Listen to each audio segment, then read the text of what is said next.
my like journey, like learning online and that kind of thing, and Yeah. changing my practice and whatnot. So yeah, Yeah. or whatever. I'm cool with whatever. So talking about your journey, like what has your experience been so far? And then also when I do these, a lot of students I talk with, I think they think I have it figured out. Like it just became this fully Mhm. formed thing. And it's like I'm just standing on a mountain of failure. Like I just kept Yeah, fucking breaking it until it worked. Like the only yeah, way I hone down like what I sell and what I do is okay, does it help the clients? Cool. All right, make it better. Make it easier on my body. All right, keep mhm, going. Same thing with mhm, digital distribution and work. Like I don't know what I'm doing. Half the time I'm having to manually send emails to give people download links or something, and the workbook link on the website. I'm like, I don't. I'm not an expert at WordPress. I just hire somebody when I gotta. yeah, yeah, yeah. So, I guess, sorry, you want to know like where I started, what I, that kind of thing, or Yeah. yeah, okay. Um, so I'm in Ontario, Canada, as you know. So we're a regulated healthcare profession here. So we had to do 2,200 hours of education, and then we had to write a written exam, and then do a practical exam as well. And then if we got over 70%, we call ourselves registered massage therapists. So I used to be in social work. When I first started, I have a degree in social development studies, and my dream was to be a private practice counselor. Mm. And then I worked in the field for a few years and totally burnt out and decided, okay, I got to do something. I was going to go back for a master's degree in social work, but just the thought of it kind of gave me panic attacks. And I thought, okay, I got to do something else. Yeah. And I was, my mom actually suggested that I do massage therapy. She's like, oh, you give good massages to my feet or my hands or whatever. And I was like, but I don't want to touch people. I don't want to, like, that's not my thing. But it just kind of stuck in my brain.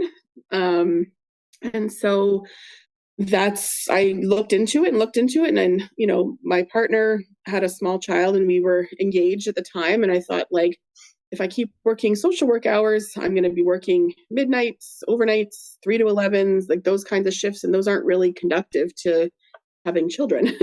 So I decided, okay, we're going to do it. And so I did that. And I graduated and got my license in 2010. So I'm in my 13th year of doing this right now. Started with Swedish, as one does. But I've always been interested in not necessarily modalities so much as I've always wanted to help. Like I felt like I've always wanted to just like find the problem, like be like a detective and find the problem and fix the problem and give people relief, or just, kind of what they were coming in to see me for. So my practice kind of evolved over the years into that. So I'm kind of like pain relief, but I also throw in like stress relief, relaxation as well. But I'm kind of like, I don't know, I treat how I want to be treated. So um I treat basically like it might be intense, but at the end of it, you feel much better. So that's kind of my approach, I guess.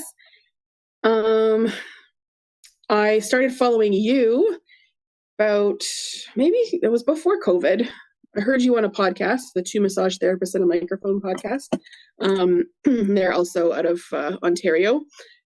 And I was really interested in what you had to say. I did take like a table tie class, I think my second or third year in massage therapy, and I really enjoyed that, but I couldn't kind of see outside the box. Like I thought, oh, people aren't going to want this. I still have to do the naked table treatment, that kind of thing.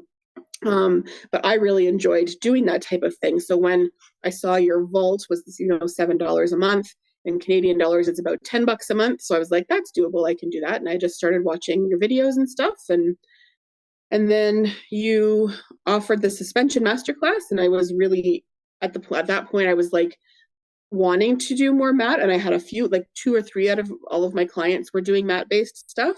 And I thought, well, that's just the way to kind of jump right into it. And yeah, and then I've switched my practice to mat based for about since July of last year. So what are we like? That's like 6, 7 months, something like that.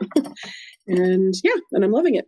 How's the, and this is, again, I just sort of document what I do. Like, how's the online training process been from not just the subscription, which is the vault we talk about, that's $7, but like the apprenticeship, which essentially the suspension masterclass grew into that because I felt like I had to incept the idea to the students, because once they understood how I was teaching using the cameras, it kind of has eaten a large section of the business. I really like learning online. I didn't find it a hard concept. I think I've done a couple of different online classes. I like your approach. Like, I find it really easy to just be like, this is what my client's dealing with, and then you just kind of show me on your client. And I mean, I think the only downfall is that I don't know what it feels like to get a massage of this type, but I just have to find another RMT to do it with. Yeah. Yeah, but learning online, I mean, honestly, it's the easiest thing because I can stop you, ask questions. If the position isn't working for my body, all I have to do is say, I'm not that flexible, or I can't get my leg like this. So what else can we do, kind of thing. And so, yeah, it's been easy. And yeah, I don't know what else to say. Yeah, I deal with this a lot, and this is a mental thing with me. A lot of my dealing with students is dealing with my own mental health at this point. One of the things I'm told fairly consistently in the background, like 10% of the time, it's like, but I can't learn online. And I'm like, how about it costs 75% less and it's 25% not as good as hands-on. So we're going to reduce the cost by 3/4, and we're going to reduce the quality by 1/4. Like, would you want to buy that? And they're like, huh? I'm like, no, but hands-on. And I'm like, you want Robert's Magic Touch? If you go to robertsmagictouch.com, can you? And they're like, oh, Robert, but hands-on. And I'm like, if you work with somebody in your studio and I'm working with both of you and you give and receive, you're technically getting hands-on instruction. And I didn't have to travel to Austin to do it. Yeah. It's the thing is, I feel, how do I do this? I want to say it's like a moral or an ethical thing. I've got to deal with this over time. So one of the things that's happened with clients is, over time, I continue to raise the fee on my clients. And the reason I was raising the fee is because there's so many hours in a day and I can't make more money because I'm only seeing one client at a time. So eventually, when you get to a point you raise your fees high enough, it starts to like push clients away. Because I was starting to teach students. So you work with students, and guess what's happening now? I'm going to have to start raising the fee for the individual students and pushing them back towards group training online because I'm completely overwhelmed. And I don't want to make it so expensive that therapists can't afford it, but I think also a big part of what's happening with what I'm trying to teach is there's a real challenge with social proof. For massage therapists, brick and mortar and having a facility and a franchise and hiring staff is a big component of social proof for them. The fact that I don't have that, and the fact that I don't even want to provide it, has hurt the business, because if I was showing footage from the studio that I owned that I was paying rent on to the landlord and filming and photo documenting, massage therapists would listen. If I show them what I'm doing in my studio, that's just that guy. Like, it's not a real thing. The difference is if I move towards small group trainings where, let's say there's 6 groups, meaning you and a partner, or just you and whoever you're working on. So there's 5 or 6 of you at a time. I suspect what's going to happen slowly is I have to mess with Zoom and Zoom settings. I think there's going to be a little bit more social proof to those small level group trainings because they'll get to see all the other therapists winning at the same time. Mm-hmm. I don't want to raise fees where it's so expensive therapists can't afford it. But at the same time, I'm like, guys, you could basically just watch what I did in the vault for $7 a month and you can see every class I've taught since 2017. I'm like, oh, but what about hands-on? And I go, okay, I charge $800 a day right now. And they're like, oh, but it's so expensive. And I go, yeah. I feel caught in that dilemma, and I don't know any way of given current technology getting out of that. Mm-hmm. Yeah, that's tricky. I mean, I live in Austin. We got a population of 1.6 million people.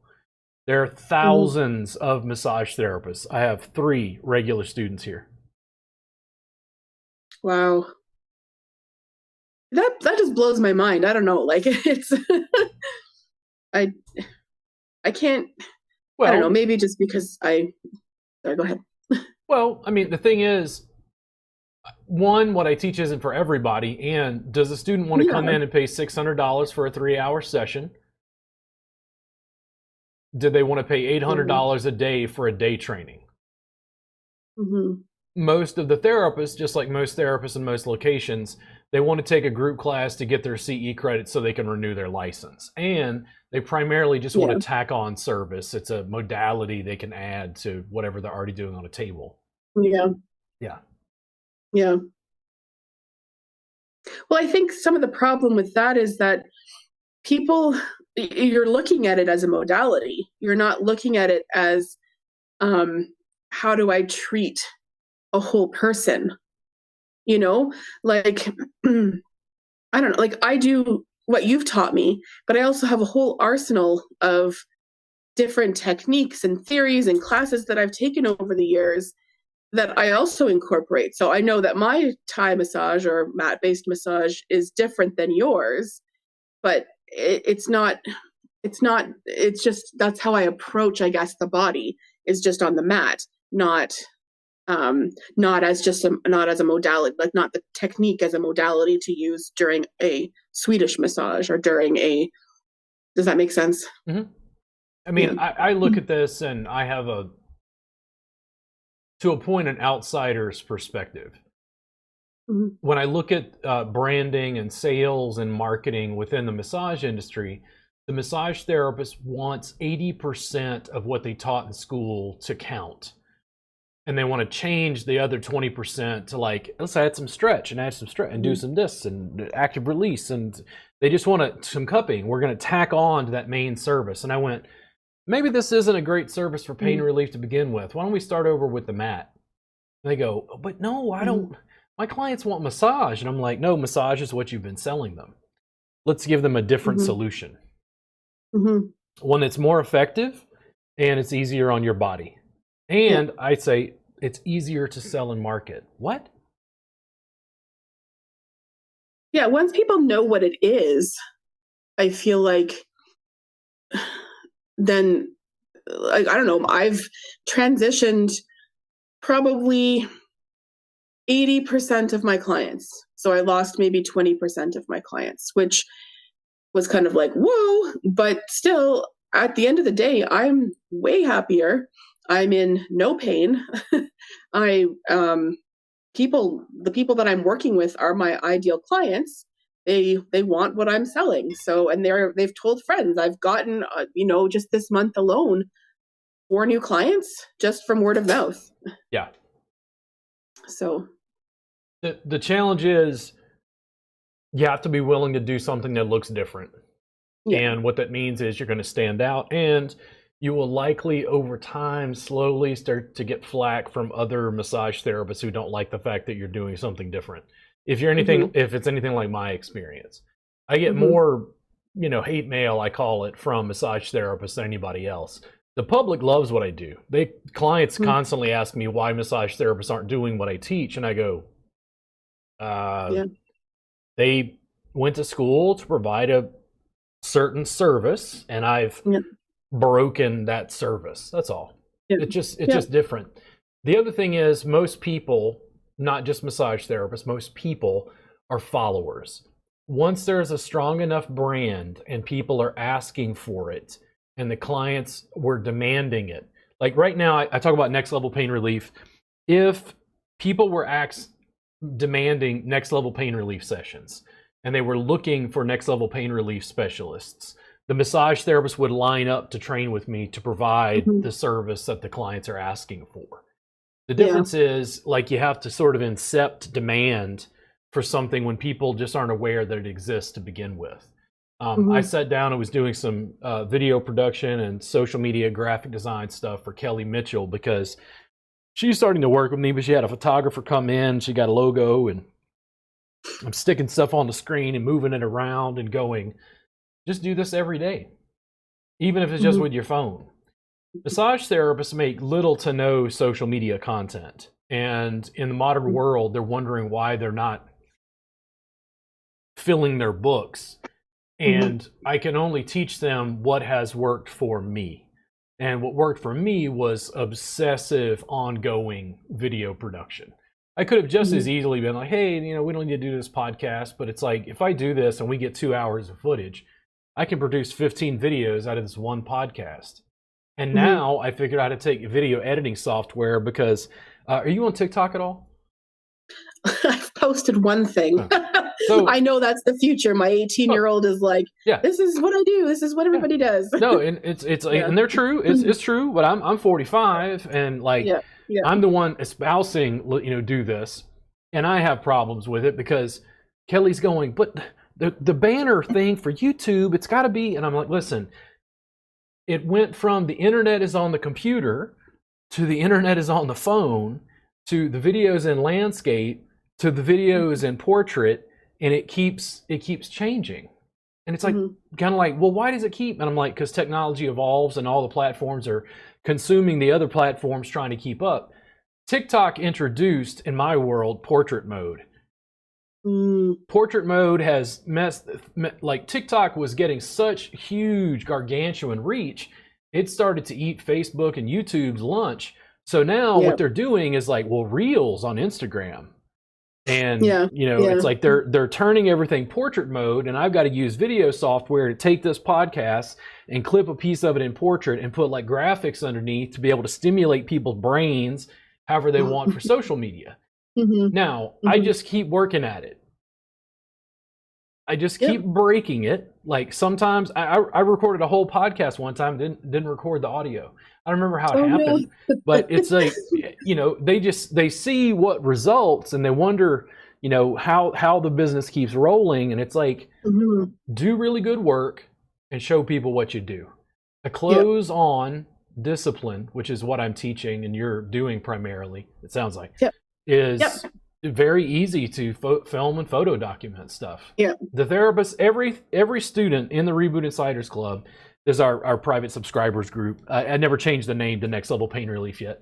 Everybody in there who's gone to a gym or a Brazilian Jiu-Jitsu studio comes in the group, and they've done it like a demo or they're doing little 30-minute sessions. They always come in and freak out. Like, everybody loves it. And I'm like, yes, this is what I've been telling you for 14 years. Everyone loves it. Like the public is not going, I don't know about this. They're going, oh my God, this is way more effective. Why aren't more massage therapists doing this? And I go, oh. Now, go to the Brazilian Jiu-Jitsu studio, do little 30-minute giveaway sessions, film the whole thing, and you just created your practice. Kristen talked to me about the Thai massage jam, and she's interested in some other ideas I have. And she said that the magic phrase, which I've heard over the years, but the Thai massage jam isn't a very good funnel for clients. And I'm like, really? Kristen, how many times have you been to the Thai massage jam? And she's like, well, like 3 times. And I go, cool. Why don't you try running the Thai massage jam for 8 years and see what happens? And it's like, oh, but that's hard work. I don't want to. I'm like, oh, okay, yeah. Because, like, am I getting paid? And I'm just teasing Kelly. Am I getting paid to get in Canva and, like, move? No. I'm just trying to help the student out and show them that they work with me. I grease the wheels and make it easy.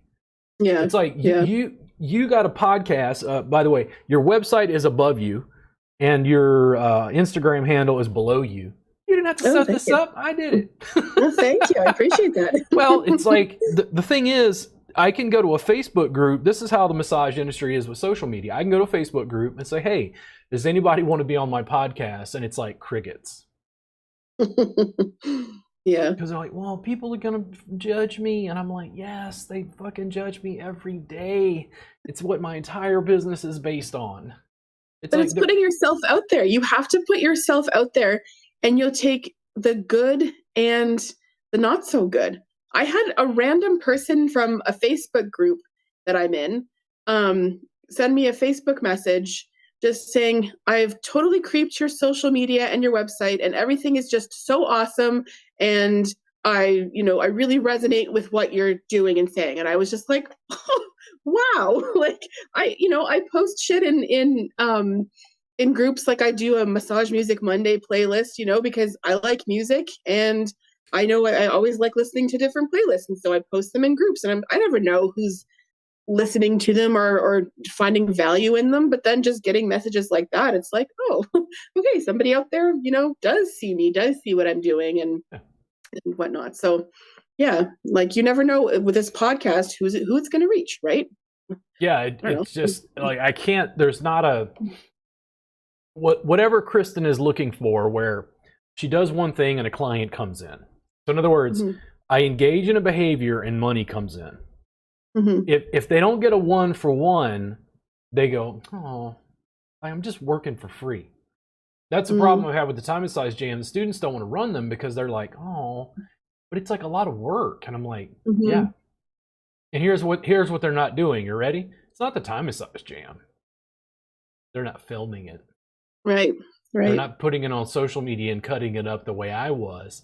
And even I am ramping it up, trying to build. It's this thing where I talked to a student recently and I said, if you could run, it was Heather Marie, that's what it was. Heather Marie was on a podcast, and I said, listen, if you could run TV ads, would you? Well, yeah. If you could run radio ads, would you? Well, yeah. It's like, would you run newspaper? Yeah. And I'm like, this is the TV, this is the radio, this is the newspaper, and it's free.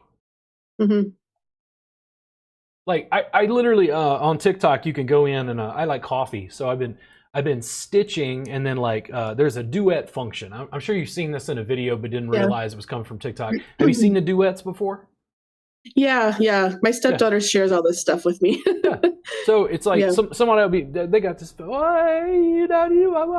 like it's music and they're making espresso and it's all this arty. It don't look like my mocha pot. Let's put it that way. And I'll sit there and duet it and be like, yeah, this is just way cooler than my mocha pot. Man, I got to up my game. I need $6,000 worth of espresso equipment to be able to make a coffee, because now it's an extraction.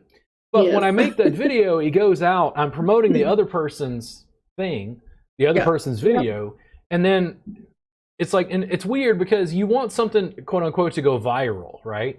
But like when I make a post that has nothing to do with body work, it's on espresso, it's on TikTok, it's a duet I've done, it gets like 500, 800 views sometimes. And I go, if I got that kind of reach on Facebook, I would be bombing Facebook with more video. And that's the whole thing. It's like, even the platforms themselves, when Kelly was telling me, but it keeps changing. And I'm like, have you really Welcome looked at social media?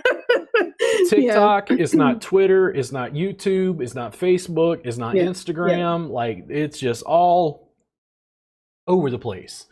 And every time I just went, and I got enough of this feedback where I engaged in a behavior and money came in. When I made video and I started getting clients, it wasn't go get more clients. It was make more video. And the students go, but I don't like social media. I don't like it. I don't like it, Robert. I don't like that social media. And I go, cool. How'd you find me? And they're like, oh, I saw a video.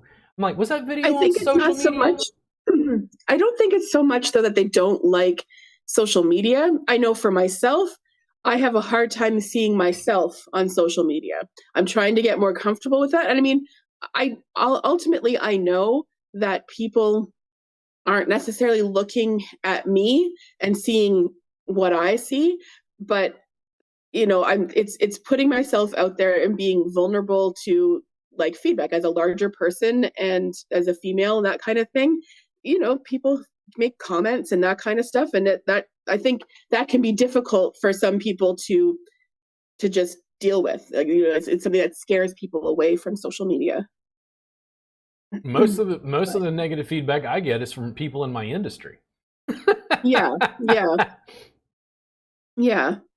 I'm just saying I don't know, that's just one of my reasons. Like, I'm starting to try and put myself out there and get more video and just be like, this is just me, and this is this is it, and this is what I do, and this is how I'm going to get clients. Like, people will know what I look like when they come into my office. So. Yeah, the thing I have a problem with isn't the student now, meaning it's not the massage therapist practice in 2023. What I look at is, what does their business look like in 2033? If you don't have a social media presence, I don't know if you have a business. Yeah. Yep.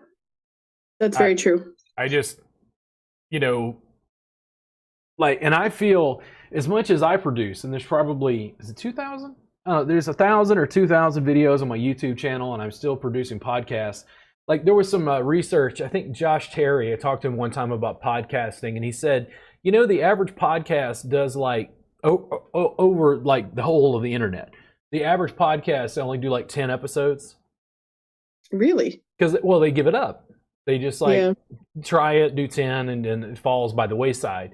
I'm not as consistent on podcasting as I would like to be, but my real thing is not perfection, it's tenacity. It's like, go do another one. Talk to people. Keep going. Ooh, somebody didn't like it. I got some hate mail. Good. All right, do some more. Yeah, and I'm at the point now where it's like, if you don't like it, lump it. But it's been a journey to get there, for sure. Yeah, and I know I still have to do more social media. I have like shockingly little video, but I'm trying. Yeah, Gary V is the one who nailed the shit into my brain, and Gary was talking about document, don't create at one point, and I was a philosophy student. I racked my brain on that for weeks. I was like, document, don't create. And at that time, he had like 2 or 3 different videos that came out kind of discussing elements of this. I was like, document, don't create. What the hell? What the document, don't create? I'm like, what the hell does that even mean? And and maybe I got it wrong. I don't know. You tell me, Gary. But I was like, oh, just take out the phone and just film what you're already doing. Yeah. Don't worry about making it fancy. It's like, most people don't even make any video content to begin with. Yeah. It's like, if I tell a therapist, well, just go make shitty video. Shitty video is better than video people can't see to begin with. That's very true. you could be a massage therapist who shoots a horrible video. The lighting sucks. There's no, and the thing is, it's possible that video can go viral because it's horrible and people are like, who the hell is this? And then they're hitting your website and you're getting all this traffic. That's just the nature of the internet. The document, don't create thing is what led to the subscription service. I was like, wait a second. I've been looking at this all wrong. I've been thinking of it as this complex production process. It's like, just put your camera on a tripod and just film what you were already doing, which was classes. That worked. I felt like a genius. Yeah. Yeah. Yeah. I don't know. I don't know.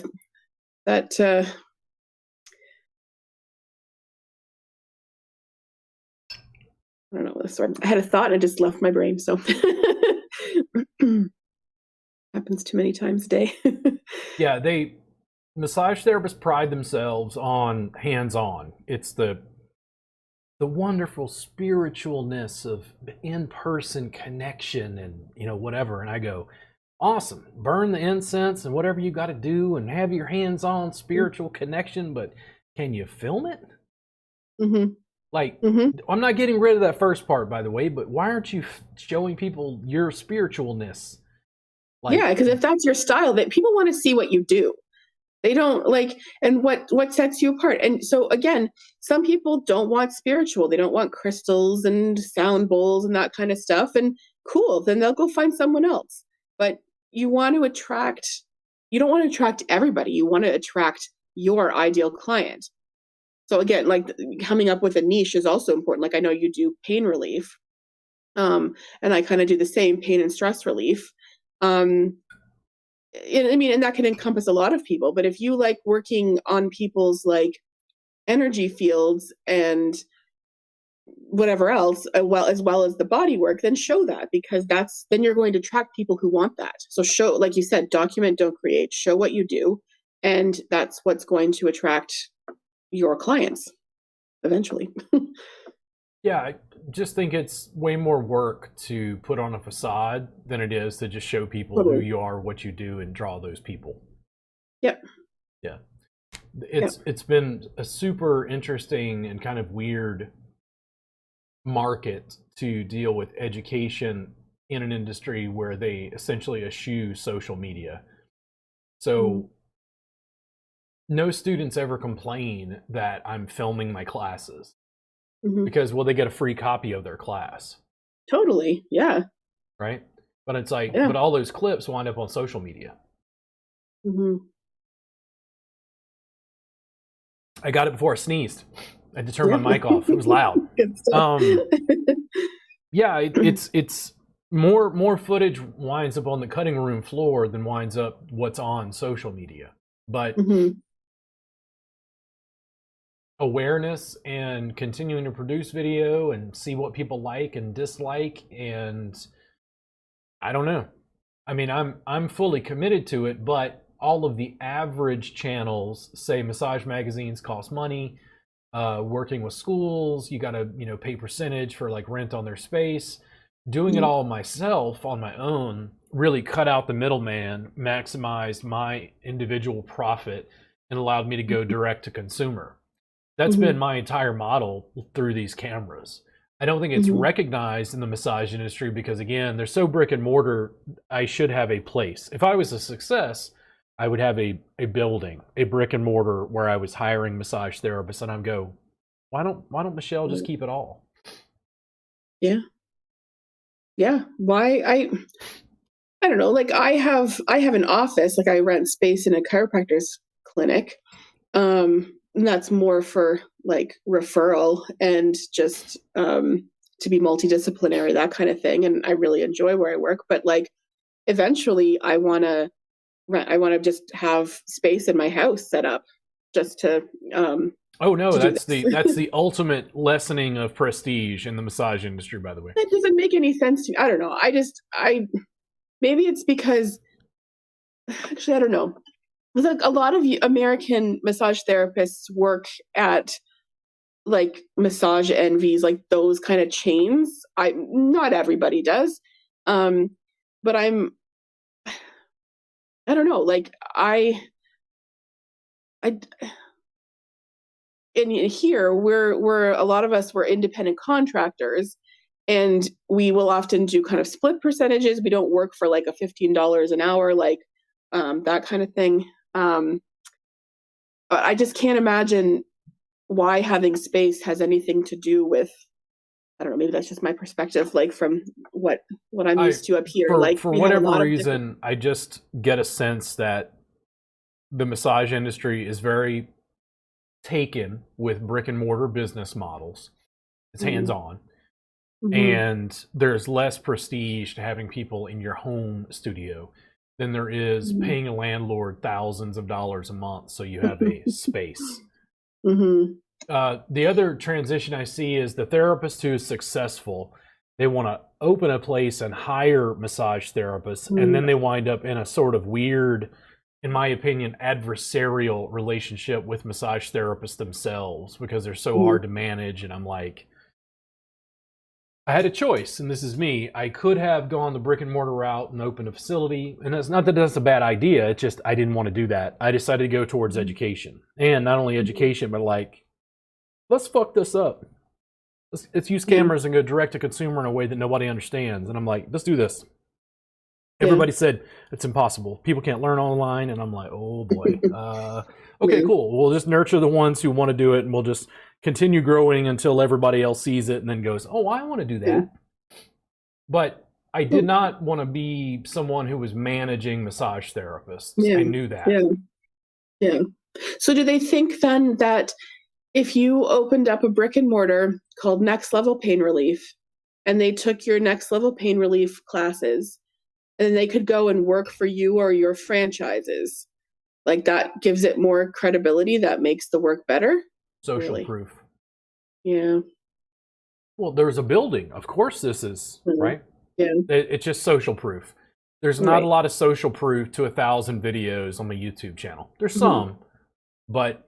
Or they don't want to put in the effort to do it themselves, like to learn from you and then be like, okay, I'm opening home studio space or I'm renting a room in this office and going to do it. I want someone who does the overhead, does the advertising, does the, day-to-day to stuff. Be a success at what I'm teaching, to be a success at what I'm teaching in its fullest expression, let me edit that.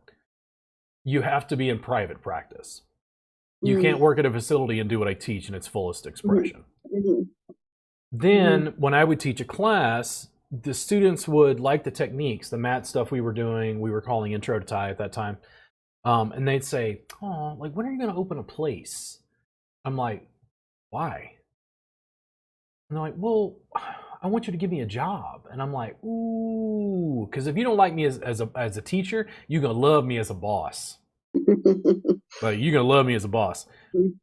I know that the body work can be great, but the body work isn't what is holding them back. It's the business side. They don't want to do the business side because it's like, oh, it's like they want to be artists, And it's like, great, I understand that. But if I was an artist right now, like I think about this sometimes. I watch a lot of Bob Ross. You like Bob Ross? Yeah. Yeah. So the Joy of Painting was online, and I was like, oh my God, there's like 12 seasons or something. And I started watching Bob Ross, and it was like it blew my mind because I liked Bob Ross as a kid, but he always like put me to sleep because it was, oh my God, he's like that ASMR almost like noise with the paint and the canvas, But I would watch it and I'd go, Bob Ross as an artist, he's not Van Gogh. He didn't push the painting art form so far that he's Rembrandt or Picasso or something. But he's one of the most well-known artists probably in this century. And it's because of TV. And I go, if I painted right now, dude, I would be in my studio with a canvas and my cameras, and I'd be like painting live on Twitch and like streaming it so that people were wanting to buy, because I'd be talking to people while I was painting, like documenting that whole process. Well, Bob Ross was really a manifestation of the fact that painting and the technology came together in a way that could, fit. Bob Ross was teaching conferences or little classes. He would travel and teach little classes. And those classes were poorly attended until the TV show. Yeah. And then after the TV show, they were all sold out. Right. That process, to me, is the same thing I keep encouraging the students to do. It's very minimal effort in a sense, but it takes a different mindset. It's not being able to paint and make good paintings. It's to be able to bring an audience on your journey so that they want to purchase what you're doing. Massage therapists do this all the time. They'll be in New Hampshire and they're like, oh, but I don't want to make a video somebody in Wisconsin is viewing. Like, they can't become a client. And I'm like, I don't think they can share it and they can. I don't think you understand how the internet works. Yeah. Yeah. You think people don't travel? Yeah. Yeah. So I've definitely put some money in an account with the idea that I'd love to come to Austin for a session, or when you do your Jamaica thing, go to Jamaica and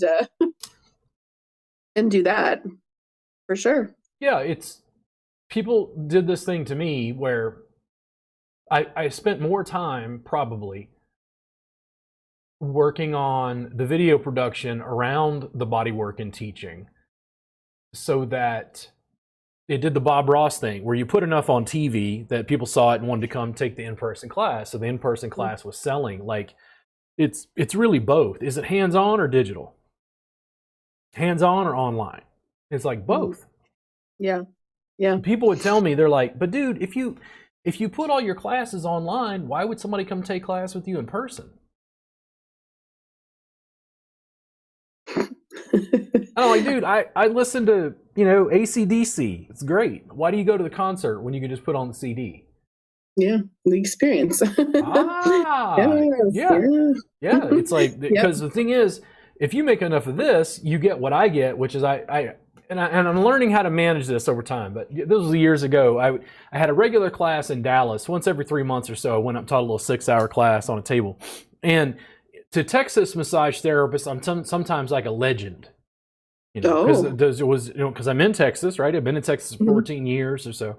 I've been producing tons of video in Austin. So if somebody runs into me, they're just like, "Oh my God, it's Robert Gardner," Like I'd go teach a class, and I was tired, so I asked the students if anybody would give me a ride to lunch, and this young lady was like, "Yeah, I'll give you a ride." So I got in her car, and I'm sitting in the passenger seat, and she gets in the driver's seat, and she goes, "Oh my God, Robert Gardner's in my car." And I went, "A fat white guy from Austin's in your car? Like, congratulations!" Like, because I don't know what fame is. Like, this is like a rare moment for her, because she's going to give me a ride to lunch, and I'm like, huh? Like, you're just doing what you're doing. Like, my car's got 300,000 miles on it, looking like crap. It's probably held together with like duct tape and bird poop at this point. Like, but to them, it's like rock star, right? The whole deal is a super huge digital footprint. Like, I'll look at my YouTube channel sometimes, and it's like, oh, people watch 16,000 hours of your videos this month. I mean, it's some just ungodly numbers. When you're talking about global, data distribution across the internet, it doesn't mean that everybody who did that is paying you. It just means that you've got so many videos, and there's so many people scrolling through YouTube, like watching. I don't know. I need a video for this muscle in the shoulder or whatever, and they find me and watch a little 5 minutes of a video, which boosts the overall numbers. I can't see a downside to that. What I see is business owners, particularly massage therapists, they're having a hard enough time figuring out the brick and mortar hands-on piece, that adding the digital layer, it seems overwhelming to them. Yeah, I mean, I definitely feel that and have felt that. But I know to be successful, I need to put in the work. And I know my business coach says 10 hours minimum a week of just working on the business side of things, and making sure that you're setting aside all of that stuff. And and I think that because that's not the stuff that quote unquote pays you, then it's hard to take, if you can take an hour treatment or a 2-hour treatment, it's easier to do that because you get money from that, but you're not looking at the bigger picture. It's a balancing act, and this will get to something I'm having a problem with right now, which is my business in the last 14 years has primarily been built on my labor. I didn't have enough money to hire others, so I was doing the bulk of it myself. And you have a tendency, if you're like me, to devalue your time because you're just used to doing everything in the background. The suspension masterclass led to the apprenticeship. Now we're in the second 6 months of apprenticeship, and I'm getting a little overwhelmed because it's not just, are you ready? It's not just 30 hours of teaching a month. It's 30 hours of footage that has to be uploaded. There's a Zoom, there's a my channel or my screen, there's all this stuff. Kelly's asking for graphics, and I'm like, okay, cool. I've got 5 minutes, and I'm putting together graphics and then editing stuff into a video. Like, she's not paying me for that, quote unquote. But I know that if I help her build the business, she's making more money. She continues studying with me because I'm the hamster in the wheel that keeps running. Right. I sat down and looked at it, and I was like, dude, something got to give. Like, there's you, Robert. You're 45 years old. It would be nice to have a life at some point.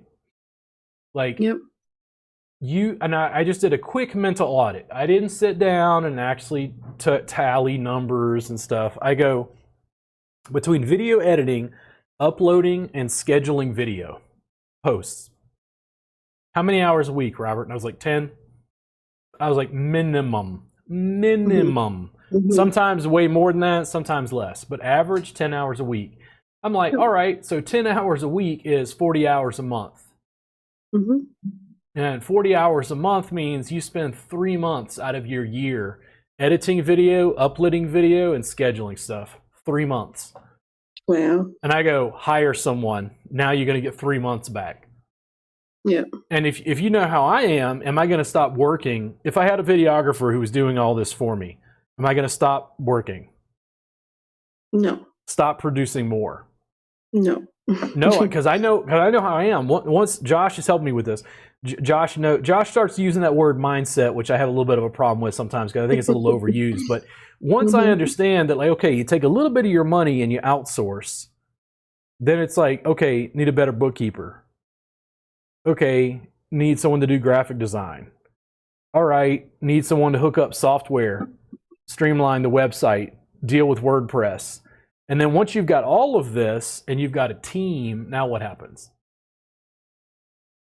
You hire somebody for you have time and you hire somebody for Facebook ads, and I'm in the background kind of directing. That makes sense.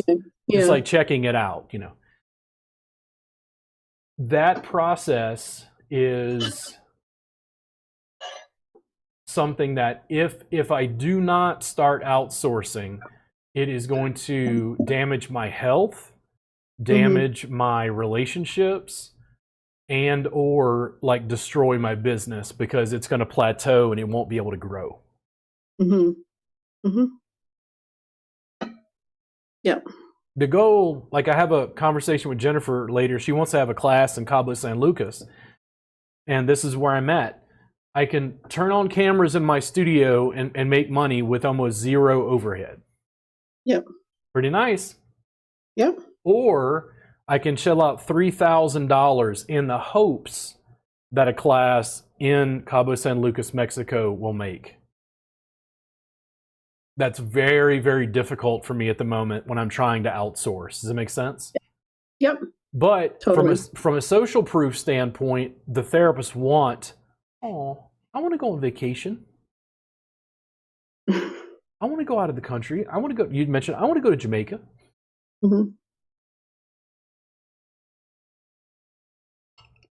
If I don't reinvest in the business in the terms of finance, I'm going to be forced to continue doing the labor. And frankly, I think I have personally maximized what I can do. The next 10 years is building a huge team and then scaling stuff out. Yep. I know. I have big dreams as well, and and the thought of doing it all myself is super overwhelming. So outsourcing. I'm talking to, or I'm interviewing people for video editing spots, and then I'm talking to Kristen because she's kind of my number one here in town. And Kristen was asking me about video editing, and I'm like, huh? I'm like, yeah, I mean, I can show you how to use Shotcut to, like, you know, clip something or whatever, but like, why do you want to? And she's like, well, you know, I want to edit videos. And it's like, what I heard was, I want to sit down and spend 5 hours producing a video that's 10 minutes long. Which I don't think is what she was asking for, by the way. She'll be happy just to clip something. And I go, Kristen, we're not just outsourcing my video. I'm getting the original videographer set up so we can hire a crew. Because we outsource Michelle's video and social media production, Kristen's video and social media production, Danielle's video and social media production. What? I'm like, oh, yeah, no, Next Level Pain Relief, along with the certification, there's going to be a business subscription. What's that? Well, you provide us bulk video, and we're going to release 3 videos a week on all of your social media channels, and it's done for you. Oh my God, are you serious? And I'm like, but this is the first step. If I can't do it, nobody can. Does it make sense? Yep. Now, if I say, listen, and I'm just making up a number, it's $200 a month. As long as you can give me bulk footage, you put your phone on a tripod, you bulk film stuff. You just document. Don't worry about creation. We'll take care of the creation. We're outsourcing that. If you pay $200 a month, that is we do 2020. That's $2,400 a year. Mm-hmm. What do you think your social media would look like if you released 3 videos a week across Instagram, TikTok, YouTube, Facebook? Oh, it would be LinkedIn. like so much better. It would, yeah. And I can understand why people hire a social media person. Yeah. At a certain point, it's necessary. And I think that piece, remember I said that I think that's what holds students back? Mm-hmm. I'm trying to structure things where I let the student focus on body work with me, but we use the footage, lather, rinse, repeat, lather, rinse, repeat, lather, rinse, repeat. Because if I can help the students build their business so that they're getting clients effortlessly, it doesn't matter. Like I tell people this sometimes, you know, the training's $10,000. Oh my God, $10,000. And I'm like, oh, but if you make $150,000 a year doing what I teach, what does the $10,000 matter? Right. And that's what the business is. It's like, yeah, this is a little online franchise, which allows Michelle to build her business more effortlessly. And I'm maniacal. I'm like, okay, I need people who do websites. Now we have a template website for you.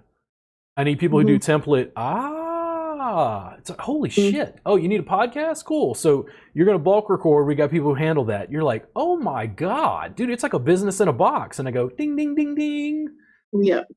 They'll come to me and allow me to keep teaching them body work so long as the business rolls effortlessly. Yeah. That's very smart, because I think that's, you know, like I said before, a lot of massage therapists will take it will free you up to have more hands-on time. But I also know that massage therapists are notoriously cheap. So it's hard to justify to some of them that, yes, I'm going to give you $200 a month to do all of my social media. I would do it, but a lot of people. But the thing is, what I think happens is, let's say it's I'm having it done, Kristen's having it done, you're having it done. We'll just use the 3 of us for the sample conversation. Now everyone in and around our community doing next level pain relief sees all of this. They go, oh, I want to do that. Social proof. That's true. Yeah. And then what the thing is like, it's not just my video. Now we've got your video that the editor can splice your stuff into my stuff and Kristen's stuff into your stuff and around, and is using the accounts to be able to do crafty things. Like I had a conversation with Chad Bolding one time, and he's the duets and stuff. He's like, man, do your students have any idea what would happen if you made a TikTok and then every student in your subscription service started duetting each other's TikToks, showing the move that you just showed? And I'm like, no, they have no idea, Chad. And he's like, dude, but and he's like, it's free. And I'm like, okay, are massage therapists, even in my private subscribers group, using TikTok regularly? Probably not. Well, there's maybe 5 or something. Yeah. But not, it's like, I don't know how many people you have, but exactly. Yeah. But if you streamline things and you go, okay, here's your certification, easy. Here's your training, online, inexpensive, easy. Here's your business package, online, mostly done for you. Here's a basic template of what you have to shoot. Here's the tripod you buy. Just use your phone. We're going to start with this. You build and ramp it. And I think that it will work. It's just a matter of time to get the students to develop an association between they make video and money comes in. Yeah. And who doesn't like done for you? Yeah. I don't know anybody who doesn't. Including me. Yeah. But I'm also much more willing to just like throw spaghetti at a wall. See what sticks. Yeah. Have you had with the clients who have transitioned, you said you lost about 20% of your clients. Did your revenue take a hit? Yes, but it's hard to say because I raised my prices pretty significantly in January. So I now charge probably more than anybody in my area. um, and I I had COVID in January, and so that cut a week out. So it's hard to look at my financials and be like, here, there's been a problem. But I will say I was booked. I had my schedule open 2 months in advance, and I would be booked pretty much solidly 2 months in advance. And now I have spaces and gaps, and I won't lie, it's been a little nerve wracking, but at the same time, I've kind of come to terms with like, I only have to do 2 massages a day to make a profit as well as make enough to pay my bills. And that's pretty liberating. Like I have to get used to not having, for having time available, like having like a 2 hour spot where I can be like, okay, well, now it's time to work on the business, or, or okay, maybe I can go take a yoga class or something, um, because I don't have to have that many people. So losing 20% of people who I loved all of my clients. I enjoy seeing all of them, but not every single one of them was my ideal client. So having some of them go, it it's almost a blessing because now, if I need to attract more clients, it's ones that are going to be attracted to what I'm doing now, not what I was doing 10 years ago, right? So The balancing act, time and money, and that's one of the yeah. things I'm deeply challenged with at the moment as I'm trying to start to scale something. Hmm. I have to hire staff and I have to balance the books so that the business doesn't go bankrupt and I don't like make some major financial decision that cripples me. Hmm. But And that can be really scary. Yeah. yeah, I mean, I know that a lot of people think, you build a private practice, you get yourself completely booked out to where you're just bonkers. Then you Yeah. start teaching or you open a place. I Yeah. didn't. I only got 60, 75% full with clients and then started teaching. And the reason was I could see the writing on the wall. And what happens when you get booked 3 months out in advance and then you get COVID? Right. You can't reschedule anyone, Oh, and yeah, dude, yeah, it's a nightmare. Yeah, like, yeah, and then I go, yeah, okay, you can only help these individuals eat one on one. So people can't get the work anyway. yeah. But if I teach, okay. So if I work with Kristen, then you're kind of helping Kristen's clients and on and on. But now you also have a little buffer because you have kind of dual income. So for Mm-hmm. me, it was teaching and clients. And then Mm-hmm. you Mm-hmm. added retail. So then you had three. And then you added in-person classes or online, and you add revenue subscription. You add revenue streams that like cushion things so that there's a little more flexibility in what you're choosing to do. Mm-hmm. I tell students that I feel like there's more options for them than at any time in history, primarily because of this. There's just so many, I don't know. So can you imagine having run a business in the age of the yellow pages? No, I can't. I can't. I can't even imagine. I've talked to massage therapists were who got licensed before insurance would cover us here. So we have supplemental insurance here on top of our universal health care. And so people will have, $500 a year, $600 a year to go towards their massage therapy. Um, and a lot of them now, like, I can't imagine having to market when that wasn't the case, when we weren't covered by the insurance companies. Yeah, I But don't. people did it, right? People did it. I mean, but still, people look at massage as a luxury. They don't look at it as healthcare, as pain relief. Oh, well, I go to the chiropractor for that or the physiotherapist for that. And those are all wonderful modalities. And I've utilized both of those, and that's been super helpful. But massage, I've had some people come to me and say that what I've done for them is something they've dealt with for years, and nobody's ever touched that pain before. Nobody's ever touched that or gotten the amount of relief that I can get. And I'm not trying to toot my own horn here, but you know, so massage therapy definitely, I think, does have a place in healthcare. And yeah, and I think I wish more people understood that, like just general public, that it's not just something you go to a spa for and you lay with hot stones on your back. It can be much more than what you imagine it could be. Yeah. Yeah. There's a market. There's no shortage. A lot of therapists will kind of ask me, how do they stand out with, you know, every massage envy in town? Mm-hmm. And my answer is to have a different service and film and photo document everything. Yeah. It's back to the business brass tacks. Like, why does somebody want to work with you? I talk about this constantly, but even though I have a massage license in Texas, I've had people contact me because they see like my Yelp profile or something, and well, I've never had a massage, but I thought I'd get a massage with you because you had all these good reviews. And I go, oh, hold on, wait, hold on.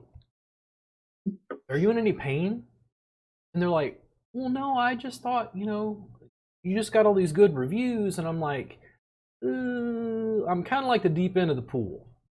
Mm-hmm. If you have pain, I'd love to talk with you about that and work on that specifically. But if you're just looking for what you think of as a standard massage, you might want to go see somebody else.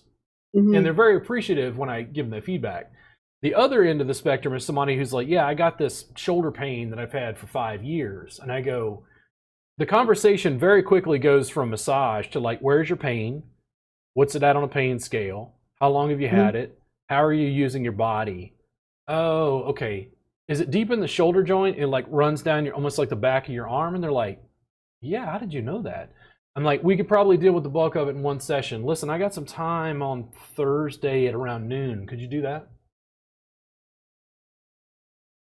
How the hell does he know what's wrong with me when I'm over the phone? Yeah. Yeah. Now, it took years to be able to build up that sort of like knowledge base, I guess. Yep. But the deal is, the practice was very problem solution oriented. One of the biggest challenges I have with teaching is the students are still in their mindset like delivering this service. Right. But it's massage. And I'm like, what is massage? And they're like, no, Robert, like, and I go, table, cream, glide, nudity. Mm-hmm. That's the general conception. I take away the table, take away the cream, take away the glide, and take away the nudity. But I still offer a pain management solution. Yep. Even me calling it that to students, they're like, what the hell is this guy talking about?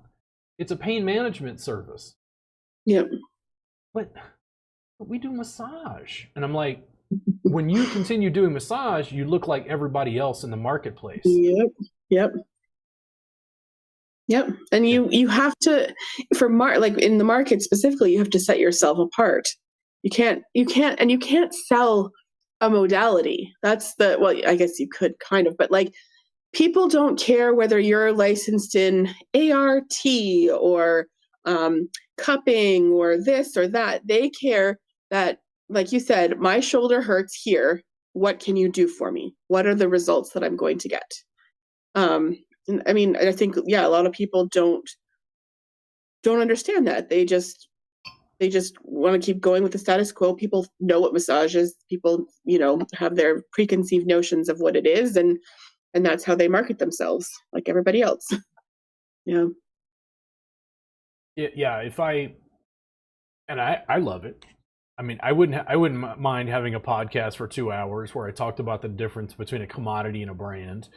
But I do know this.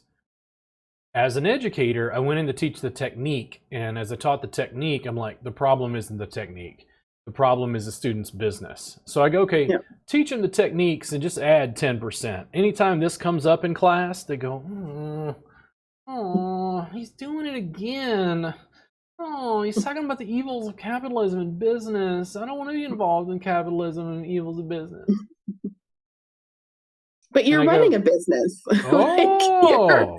You're running, whether you think you are or not, you're selling yourself. You are your business, right? Your skills are your business. And that's how I see it. Like, Yeah. My sense of capitalism could probably even be like, wait, hold on. I'm not talking about big C capitalism. I'm talking about Mm-hmm. little C capitalism where you have a home-based studio. Mm-hmm. Like, Mm-hmm. do I think this is the evil empire right here? No, With the little, no, like no. No. But this influences like law itself. They hire Mm-hmm. lobbyists and get the laws changed to steer their direction so they can scrape some more money off the top. Mm-hmm. Mm-hmm. Yeah. Yeah. Then you took a little bit of a hit. It sounds like you got a little more free time. Has the Yeah. degree to which you've raised your fees offset the lessening of scheduled clients? Yeah. I'm gonna have to run my numbers at the end of this month because this is more of a normal month. So we'll see. But I feel like it has. Like I was calculating just my pay and stuff because I pay myself a flat rate every 2 weeks. Um, and I was able to pay myself and put away half my rent, which I always do, put away my taxes and put away a chunk for the business as well. So it seems like I'm on track again. But I'll know better at the end of the month and maybe even at the end of next month because this is only 28 days, right? So, and we're on a stat holiday today as well here. So 27 days. Yeah, I just think social proof is a huge factor in what I'm trying to build and do. And the reason I'm trying to set up these business subscriptions is to help the students as we build the brand, because I've got to have 10 or 100 students producing video at scale. We literally have to become hated in the massage industry because we produce so much video, nobody can get us to go away. Mm-hmm. And they realize they cannot compete in an open marketplace with the internet, social media. Mm-hmm. They're like, Mm-hmm. these guys are working on people clothes. Oh my God. They just will not go away. And I do this all the time. I talk to students. So I'm like working with you one-on-one using the cameras, right? Yep. You were part of the first group to go through this. You went through the suspension master class. I regularly go, guys, why don't I just teach 10,000 students a day? And they're like, huh? And I'm like, I just take the feed that I'm using right now and I'll just run it straight to YouTube, and we'll work 2 hours a day, 5 days a week, 52 weeks a year. I give you another 500 hours of training every year. But I don't understand. Will we get CE credit? I just think that's one good thing. My college did away with CEU credits. I guess that's the one good thing about the regulation. They are more, you now have to do more of a goals-based thing. So you can take classes, but it's not about having 40 hours of CEU credits. And I actually quite like that because I'm not, forced to take things that just to make up hours, right? I wish more colleges did that, especially in the States, because I don't know, I think that you'd get more people that want to be there, not people who are just doing it for the CEUs. For the most part, massage therapists in the United States would not take CE classes if they didn't have to have credits to renew their license. Because, well, they already do the massage. This is plenty good enough, right? And that's what the challenge is. Like, my use of these cameras has broken education in the massage industry, and people are like, but you don't have a school. And I'm like, what is a school? And they go, no, you don't give people licenses. And I'm like, oh yeah, no, you don't need a license to do next level pain relief sessions. And they're like, what? Are you fucking out of your mind? And I'm like, listen, next level pain relief isn't massage, okay? It's a pain management delivery service. Now, I have a school, but it's on the internet. And they're like, no, a brick and mortar school. And I'm like, why is it only brick and mortar? Well, because they have to learn hands-on. And I'm like, I can stream to 10,000 people a day, 2 hours a day, 5 days a week, 52 weeks a year, and give people 500 hours of training every year.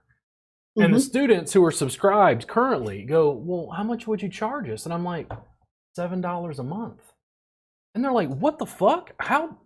And I go, listen, just a quick math. If there were 10,000 people paying me $7, I'll make $840,000 a year. Yep. Why not? And they go, oh, you want Robert's Magic Touch? It's right here. robertsmagictouch.com. There you go. Do you actually own that? No. I've heard you use no. I've thought about buying it and like sticking just because it's hilarious, just to poke myself. Yeah. In fact, I think I looked it up and it was available. But anyway, it's just I'm bombarded on all ends with like I play role playing games with some friends and we use Discord to communicate, and I can't get massage therapists to like adopt more social media. Like they don't think of Facebook, YouTube, TikTok as like educational platforms. If I say it's on YouTube, it's like, no, it's only for entertainment. It's just for fun. And I go, but I'm on the screen. Like I change camera angles and show you exactly what you want. And they go, well, can I communicate with just you? And I'm like, sure. So while I'm taking the feed and streaming to 10,000 people, I can just select 6 of you and actually answer your questions live, one-on-one. And they're like, what? But in other words, technology is making this brick and mortar structure break down and they're fighting it. Yeah. Like, but this isn't how we, and I'm like,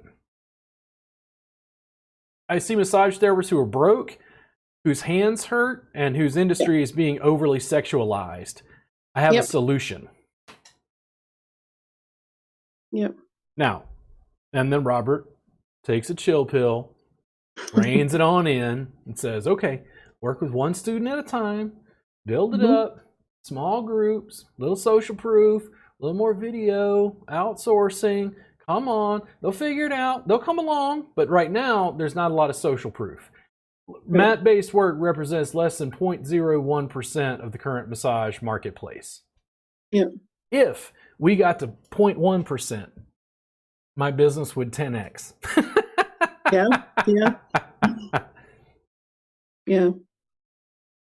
So, I mean, that if you guys have to get CEUs for $7 a month to get 500 hours, that's pretty amazing.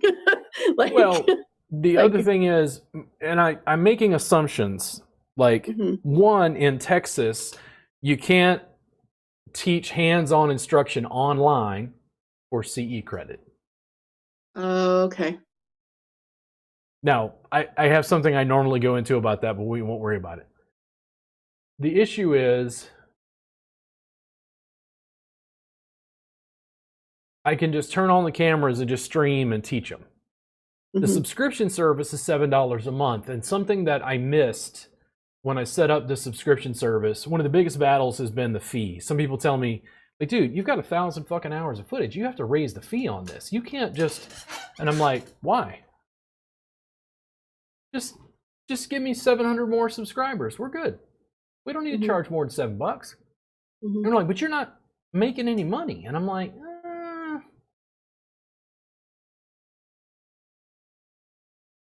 do you make more by having a low fee and distributing it globally, or by charging a high fee and giving it to a smaller number of people? Well, I think if your goal is reach and like getting the mat-based out there, then having, I don't know, like for me personally, I don't know, I often would go a couple of months without maybe watching anything in the vault, and then do, whatever. So, but $7 a month was easy for me to just, it's $7 a month, whatever. It's like buying a cup of coffee at Starbucks. So there was a trade-off. I have other courses, in-person trainings, workbooks, DVDs, apprenticeship, like one-on-one training, it's not just, it doesn't stop at $7, in other words. But then when I looked at it, I'm like, I think a big thing, and I look at this big picture marketing, not clients, students. I think massage therapists want status and prestige. The reason they want to be certified is to show their certificates off to other massage therapists. Like the public doesn't know what the hell ART Yeah. is. Yeah. ART? Art? I don't understand. They want to show off the status and prestige. My notion was like distributing information globally, but when you have it at $7 a month, there's no status and prestige to being on a subscription service. Right. There's status and prestige to like, ooh, I went to Costa Rica and studied with Robert. And I'm like, you went to another country on vacation and you learned the same things you could have learned for $7 a month? How does that give you status and prestige? And it's like, there's no arguing with this, by the way. This is emotional and psychological set around like products and services. Yep. The therapists want to be elite. Yes. They want to be the boss babes. They want to. And you go, okay, how do you keep feeding that to them? Now, I'm not saying I did it perfectly or have done it. Like again, spaghetti at the wall. The subscription came up. We had the technology. We did it. It worked. We kept adding layers, kept adding online CE classes. Very few people come in and buy everything that I offer because, frankly, we offer so many products and services. There's 1,000 hours in that $7 a month vault. The students cannot, in any way, shape, or form, go and watch 1,000 hours of footage. No. They go into the vault and get overwhelmed. They're like, what do I watch? I'm like, I don't know. It depends on what you want to work on. Yeah. That's what I was finding, and which is why I was grateful for the opportunity for the apprenticeship. So I was like, okay, I've learned stuff, I've got the basics, but I'm overwhelmed, and I have clients who have specific stuff, and I need specific help. The $7 thing, or the free workbook, the $7 thing, the workbooks, DVDs, suspension masterclass, apprenticeship, the building of the funnel. You, in your case, wind up like at the bottom of the funnel. But the reason you bought this, it was because this was $7. Yep. And I'm like, lather, rinse, repeat, give me 100 more. Lather, rinse, repeat, give me 100 more. Yeah. Well, and if I hadn't have done the suspension, I probably still would have gone for the apprenticeship, but I wouldn't have known how well that it would work. Like having that experience of, what was it, 4 classes of the suspension. Yeah. And that was, talk about, like I say, throw spaghetti at a wall. Like you fix it till you break it till it works. Something like that. Yeah. The suspension masterclass was not designed to sell the apprenticeship. It just made a perfect flow. Yeah. The bulk of the people, I say bulk, I have to look at the numbers, but a lot of the people who did the suspension masterclass went right into the apprenticeship because I incepted that they could learn through the cameras. And nobody who's studying with me this way says, I don't know, this is just not a very effective way of learning. I don't hear that ever. Everybody's just like, oh my God, just totally blown away that this works. And I go, okay, yes, I need 20 more students. I need 100 more students. And they go, but then you can't answer all of our questions. And I'm like, but I could stream to 10,000 people and alter the fucking industry. And they go, what? No, you're not making any sense. Like you're not working within normal parameters. And I'm like, I know, I got the internet now. It's like, will I still do hands-on? Sure. Will we still do retreats in Costa Rica? Well, hopefully. Will I still do online apprenticeships in various ways, one-on-one in small group? Yeah. Like just add more offers and continuing serving student needs. And then I go, cool. Like I'm going to help the students focus on the body work. How do you do that? Offer them a business subscription. We'll produce 3 videos a week that'll come out on your social media as long as you give us bulk footage. And I'm like, now we're now we're putting it together in a way that it would, there's some manual labor involved, but you're farming it out and then you're outsourcing the labor component to be able to get their business to start to wind. But still being told you can't learn online. I'm like, Well, y'all certainly know how to complain online. We figured that out. Yes. Yeah. Yes. Gosh, I prefer it. Like, I mean, it's nice to get in, in the same room with other massage therapists because we're often one-on-one with one person, in a room quietly, giving treatment or whatever. But the online, like, I can use my office, my things. I'm in my comfort zone. I have all of my tools and all of my whatever, and it's my setup. I don't like it, I don't know. It's just it. I can Easy, ask you. Yeah, accessible, affordable. yeah, The other piece, totally. and I didn't catch this because I cut my teeth teaching group classes. One of the Hmm. things that I was shocked by was even through the cameras, people were learning 3 times as fast one on one. Hmm. And this wasn't like I could see it in their work because when we're on video, like I, see your development as we continued working. Hmm. And then I go, Hmm. why the one on one? Like, why do I not see that same development in a group class? And I think what it is one, it like gets me a chance to meet you right where you are to answer a question. Hmm. But it's every month. Hmm. I've talked Yeah, to we just keep local building and students in building. Austin. Kristen and Danielle taught a table class, and I said, "Hey guys, listen, I got an idea. We've met for this one class. I'd like to meet with you once a month for an additional 2 to 3 hours, Hmm. so we can." And they're like, "Oh, that's a really time consuming." But if you want to get honestly, if you want to get good at what you do, you can't just take a class and Yeah, then just like because I have my personal experience. The way I do mat massage now is so different from when I first started. Like just back last February. It's I'm better at it. I'm more confident in it.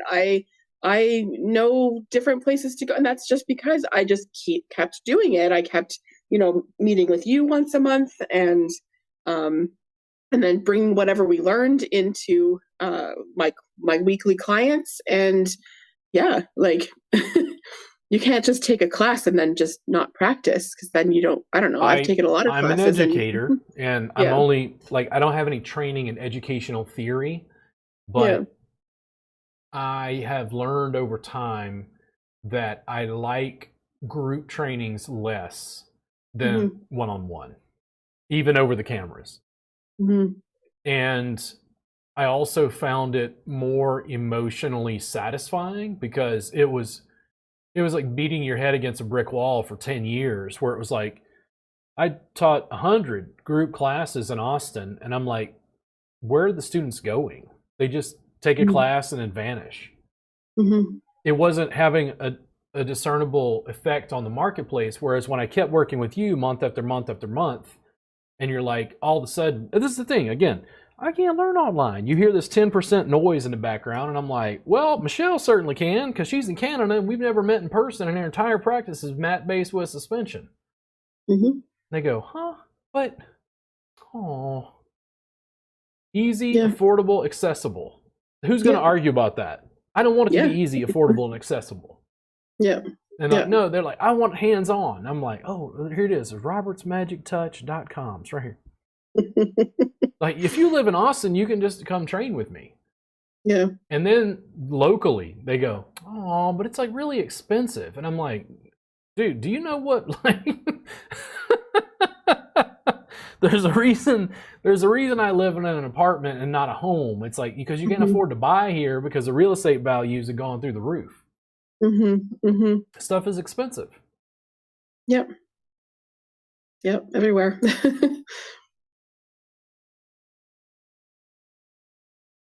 Yeah, it's really, really interesting to me. Like I think about this using social media. Like, could therapists vet clients over Zoom? Like Oh yeah, I talk think talk so. to people who are having chronic pain problems to figure out whether it's the right client for you to work on with the right condition that you think you could facilitate and help. Oh yeah, totally. And then you put something on your website and you do like a free 15-minute consult. Yep. but you only have so many of them a day or something. I Yep. don't know. You go crazy, Michelle. You have office hours. You have 1 hour a Yeah. week, and you show up, and like people come into a group Zoom, and like you're talking with everybody. You record these, and they're asking you questions. So you're building community around your massage related business that's mat based. Hmm. I To me that just seems like common sense. But when I talk to therapists, I pretty consistently think that there must be like horns sticking out of my head or something, or I'm an alien, because they just look at me like this guy just does not like conform to the normal societal rule. I don't understand what's going on. And I'm like, we're building businesses in 2023. Hmm. We've already mapped the human genome. Hmm. Like, what's next?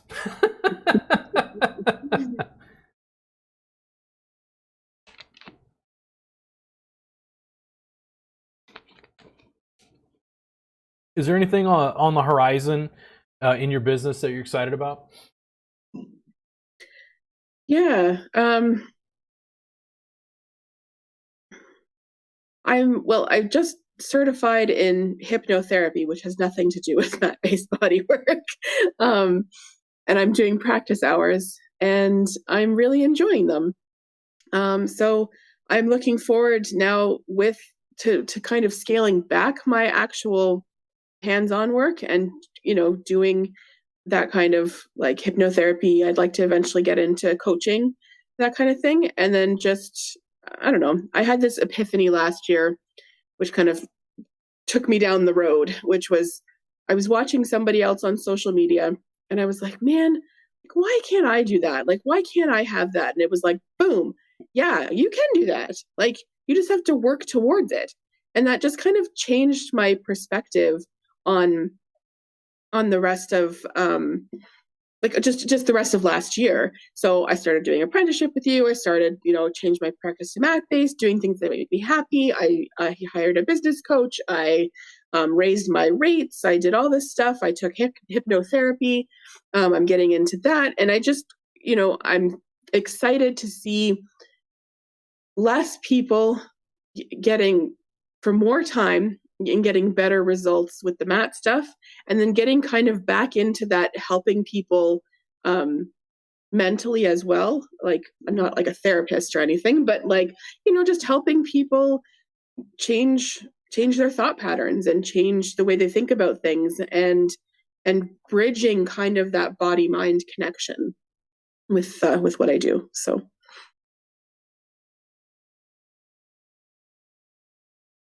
I can't even take massage therapists from where they are currently to the extreme of like where I want to go. They wind up going, but I don't understand. This isn't massage. And I'm like, what is massage? Which always breaks in. I was a philosophy student. mhm. I go, listen, the person's pain is better.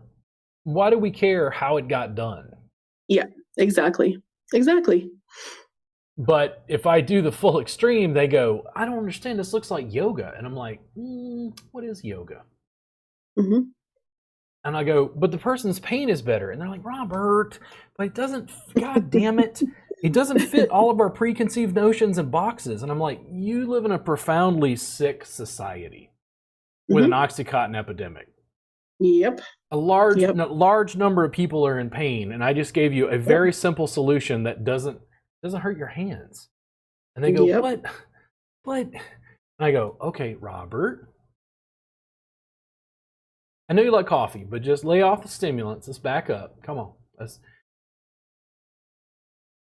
just find the students who like it and keep building them up, and keep bringing them across the screen here till we get to where Yeah. to where we're going. That's all. Yeah. Just Yeah. continue to document it. Even with hiring somebody for video production, I'm excited. I think more than a lot of things, I'm excited to be able to try to do like 3 podcasts a week. Hmm. With people all like, I want to get Neil deGrasse Tyson and people I want to talk to and whatever. Yeah. I don't know. Yeah. About, maybe one day I'll be big enough to talk to Neil, but people like that I can have on the Yeah. podcast that enlighten me about different subject areas. And then Yeah. people will go, but I don't understand. What does this have to do with like massage and body work? And it's like, Well, my business is Robert Gardner Wellness, and I Yeah, interpret wellness yeah, in a very broad, yeah, spectrum. yeah, yeah. You can't, again, it's the thinking outside the box. And I can say I've been guilty of thinking inside the box for many, many, many years because that's what that's what we're taught in massage school is this is how you treat this deep fascia trigger point or whatever. And I remember I got a massage from a coworker and she was totally outside the box. Like it was a regular, like, sweet, with oil and stuff, but she did things and she looked at the body in such a way that I was like, whoa, I want to do that. I want to change that. And then that just started this whole pathway to where I am today, where it's like, I don't want to think inside the box. I don't want to just be bored giving people back massages. I want to help their pain. I want to get into, like, some of their, not brain patterns, like their thought patterns, and I want to shake it up a little bit so people can look and live outside the box and they can be well, and they, I don't know. Yeah, because I'm an educator teaching massage therapists, they go, but I'm broke, and I'm like, all right, so you're broke. My hands hurt. I'm like, all right, you broke, your hands hurt. And I go, what about this? What about if you always do what you always did, you always get what you always got? Yep. And they go, you're an asshole. And I'm like, I come from a long line of assholes. Way, Socrates was put to death for asking questions and corrupting the youth, and that's a bad example, but that is pretty much what I got with philosophy school. It's like, why don't we change it? Mm-hmm. Like, oh, Robert, god damn it. But I just want to do what everybody else is doing and get a completely different result. And I'm like, that sounds like the definition of insanity. Yeah. Why don't we just change it? We can do that. Yeah. They go, I wish people would be more open to embracing that, just the change, But what I have to do is create, are you ready? A lifestyle brand. I have this conversation with Kristen all the time because I work with her all the time. And I go, Kristen, how does a next level pain relief specialist dress? She's like, what? I'm like, what kind of clothes do they wear? What? What kind of car do they drive? Robert. What kind of lifestyle do they lead? Vacations do they take? Do they have kids? Are they male? Are they female?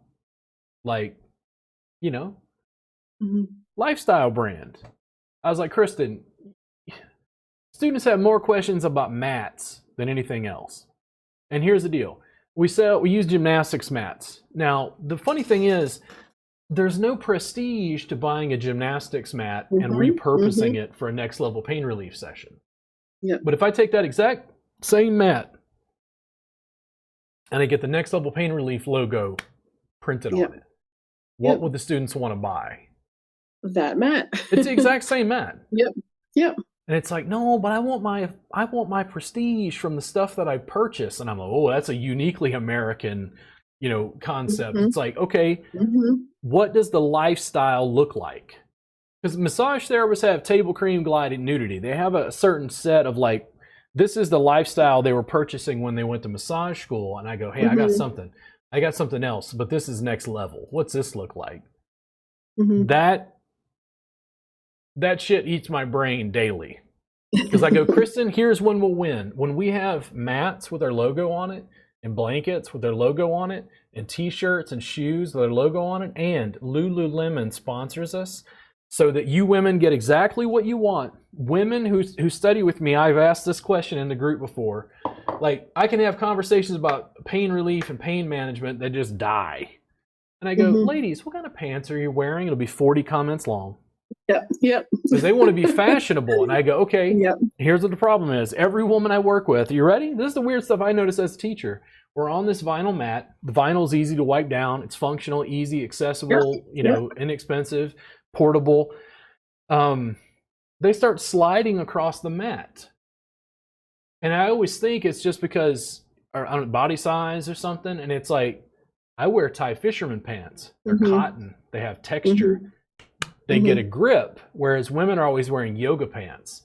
And I go, Kristen, once Lululemon sponsors us and has the next level pain relief yoga pants that have grip and texture on the tuchus so that you don't slide. And she's like, oh my God, that would be amazing. And I'm like, we'll make $1 million selling yoga pants. Because all they want to do is purchase the lifestyle. Yeah. That's all. Yep. They just want to purchase the lifestyle. Now, what does that lifestyle in video, what does it look like? I think it's different for everyone. To a point. It's like, I don't know, it's like long sessions, happy clients. So do therapists care if it's table or mat? Well, if you're selling next level pain relief, then you want a mat. Well, but the thing is, there's no prestige to being on a mat. But I bought like a hydraulic table. It cost like $2,000. I had sitting gathering dust in a corner of my room. So I go, okay, if I've got a service, and I believe this is true, if I've got a service that is superior for pain relief, it's easier on the client's body, and I can distribute educational information for pennies on the dollar. Why has that not taken over the massage industry? Well, it's like you said, it's not prestige. It's not prestigious. There's no special, like you said, t-shirt, mat, sheets, I mean, whatever. We're working on it. Yeah. I'm not necessarily opposed to those things. It's just not, I didn't start a retail business. Right. So that's a whole other kettle of fish. When you think about consumer demand, like what do massage therapists want? I'm like, do you want to work effortlessly? I think when I say that, it's effortless. I think they see another smarmy salesman who's got to be lying. This can't really be. Now, what I see with the students, I get the students, oh, Michelle, I've been working with you for like 1.5 years. I get these students the first time on the mat. They're massage therapists, they have never worked on a mat. The client's pain is reducing by 3 and 4 points on a pain scale. First time on a mat. And then I go, Kelly, how are your hands? And she's like, I didn't even hardly use them. And I'm like, Yep. But that doesn't, in and of itself, it doesn't scale. No. If they see Kelly being attractive and smart, doing mat-based work, winning, her social media looks amazing, she's in video, now you're starting to sell the lifestyle and the brand. Yeah. And that's the thing that I'm sitting back, because that's not the business I started. It's what the business is becoming, and I'm having to think about what does my consumer, because I don't need every therapist, by the way. Like I said, if mat work represents 0.01% of the marketplace, if we just went to 0.1%, not 1%, 0.1%. If we went to 0.1%, 10x the market size. Yeah. Like the whole 10x would be nutballs. Like it just crazy, you know. Then it's like, again, lifestyle brand. When it comes to clients, what do the clients want to purchase for their lifestyle?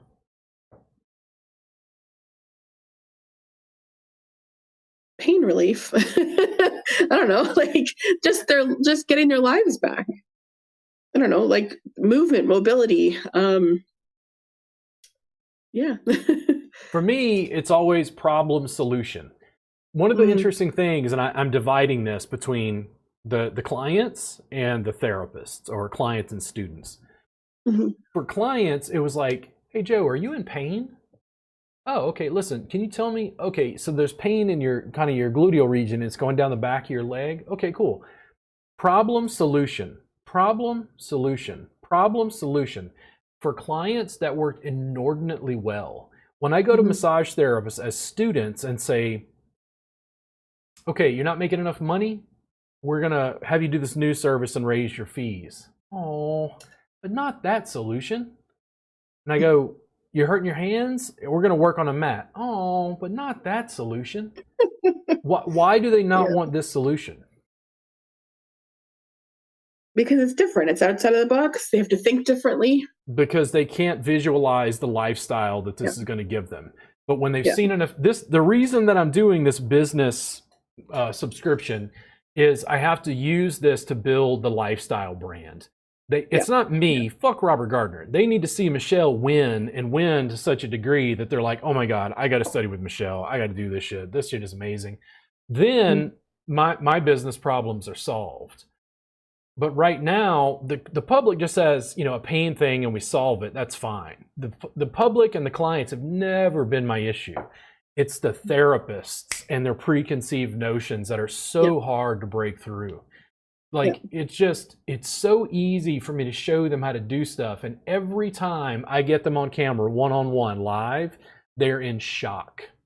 It's like they think I've been lying. And then when they actually do the work with me and the person responds, it's like they can't believe that I've been telling the truth. It's almost like they expect me to lie to them or something. There's the smarmy salesman thing, right? Well, it's the evils of capitalism, right? It's the evils of Lululemon. And I'm like, I don't want Lululemon pants. You guys want Lululemon pants. I don't have to have perfectly, perfect mats or whatever, but you guys want perfect mats to go along with your lifestyle that you want to purchase.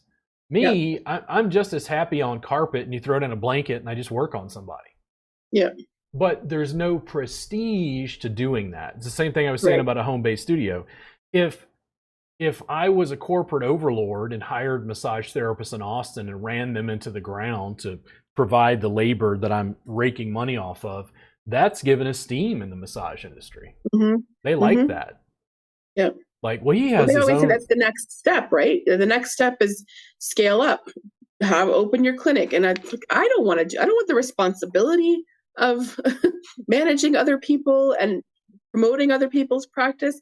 I want to focus on me and my practice and my life. I don't want that. Yeah, and it's a conscious choice. Not that there's anything wrong with that. And I don't think every owner is like scraping people over the coal, raking people over the coals. It's just I just look at value systems and the sorts of lifestyles that therapists want to purchase and want to participate in. And it's always amazing to me how limited their conception is. There's a huge swath of services, niches that a therapist can work themselves into, but they don't seem to understand the overall business structure that's necessary to be able to build those in a successful way.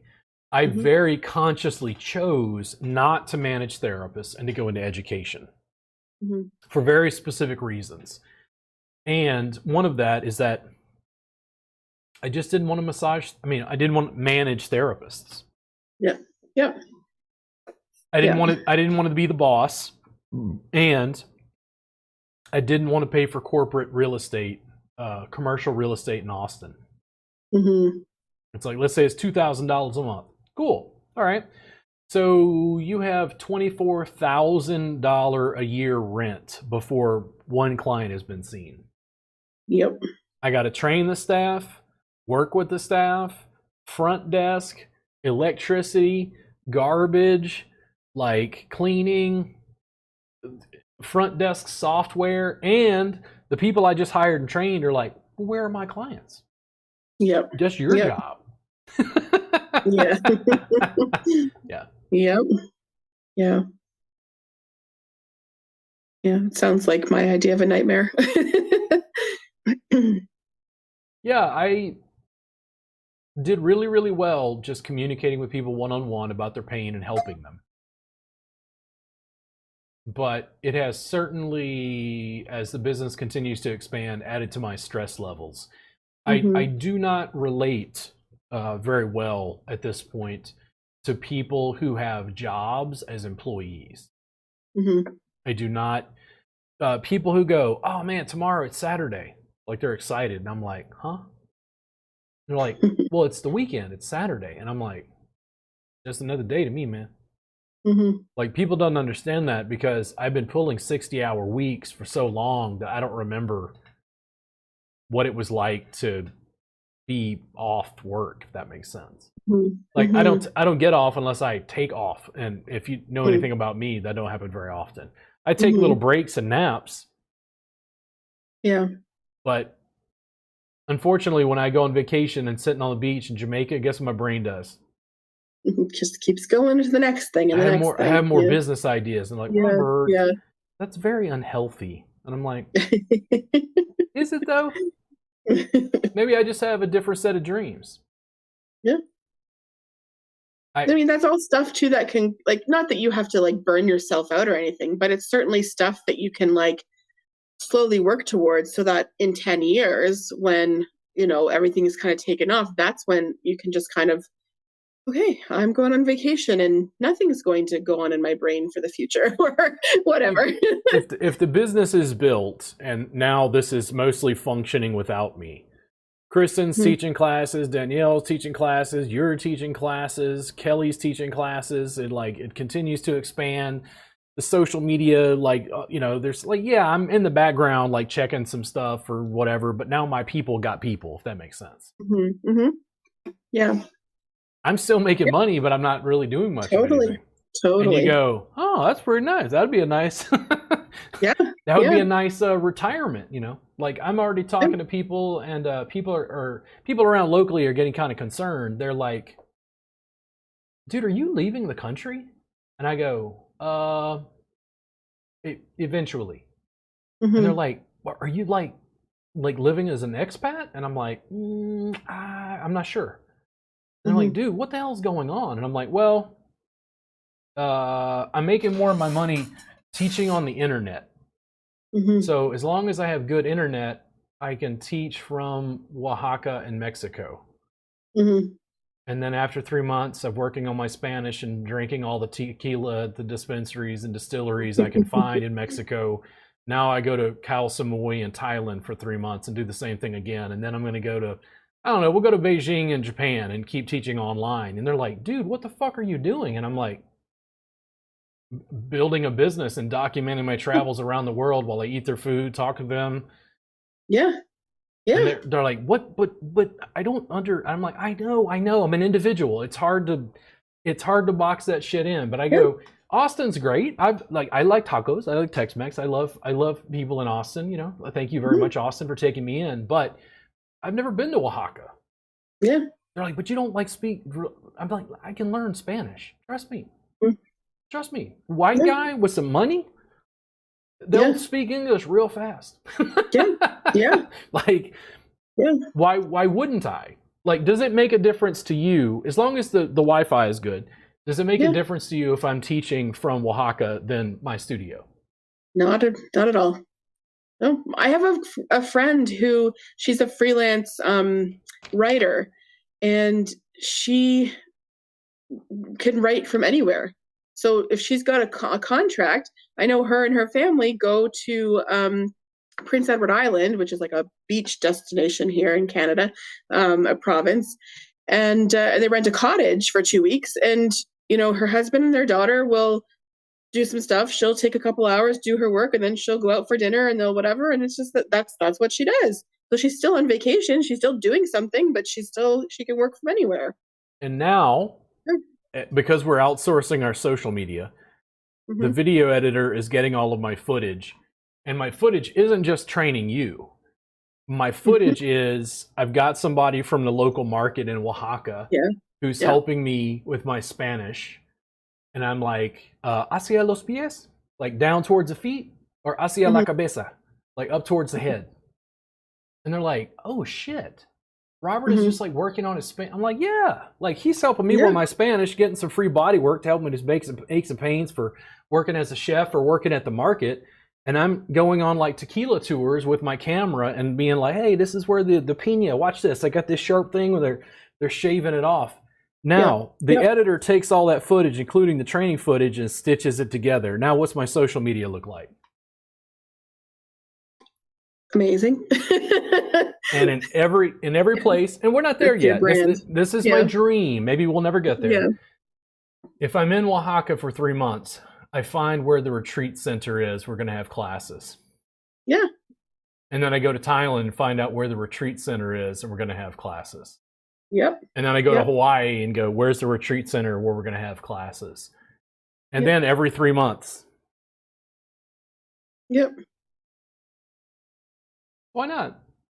Why not? And I Exactly. know that people can't see it, and it's like it's not perfectly formulated in my head, but it is a matter of whether the students do exactly what I teach or not. I want students to be excited about manifesting their dreams. Yeah. Yeah. And what does that look like for you?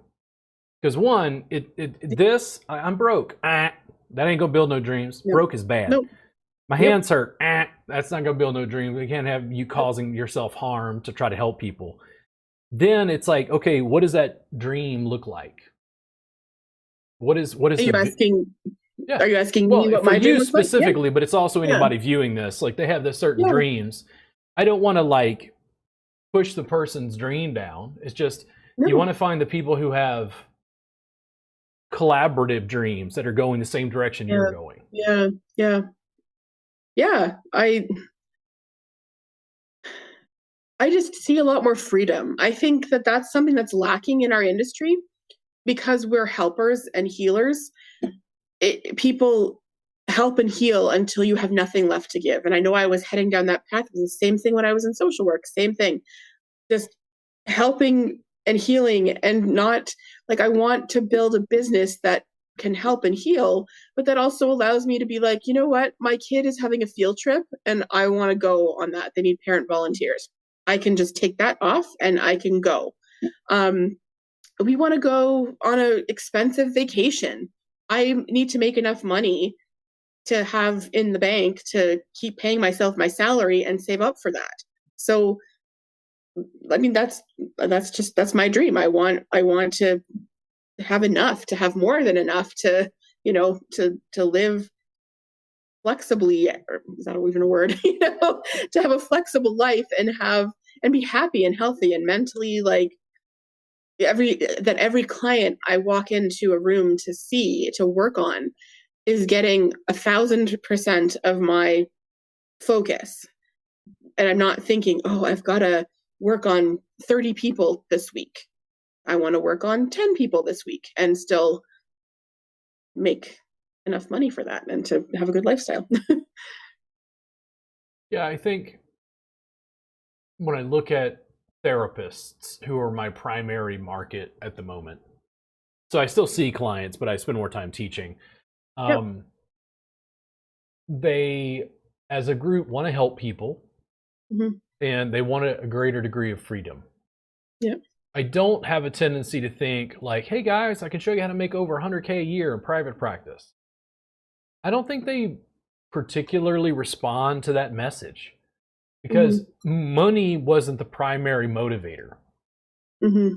They wanted to connect with people and help people. And if they could make a lot of money doing it and have that freedom, that's the perfect combo. Mm-hmm. Mm-hmm. Then it's like, okay, again, what does this lifestyle look like? Because I have to transition them from these dreams in their head of the table and go, on the floor. Yeah. Yeah. The future of the industry is mat based.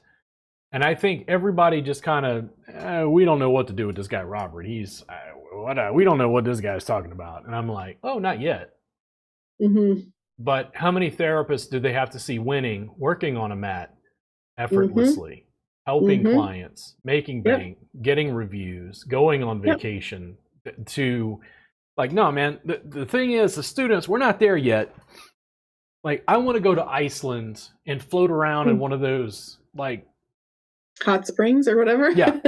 Yeah. But they're like so full of salt sometimes that you float like super high, right? Like in the Dead Sea, they do that. They're very salty. Oh, but anyway, yeah. Like whatever it is, I just want to sit there and like read the newspaper, but I want like 10 students around me because everybody's doing the same thing. Like we're just hanging out in our downtime in class in Iceland. Yeah. And they're like, what? I'm like, you guys don't want to have, okay, you guys don't want to go to Sichuan, China and actually have real Sichuan food in China and like dig around and do training in China? And they're like, Robert, are you out of your mind? And I'm like, yes, but we determined that a long time ago. Yes. I'm talking about the good life. But see, that sounds like so much fun to me.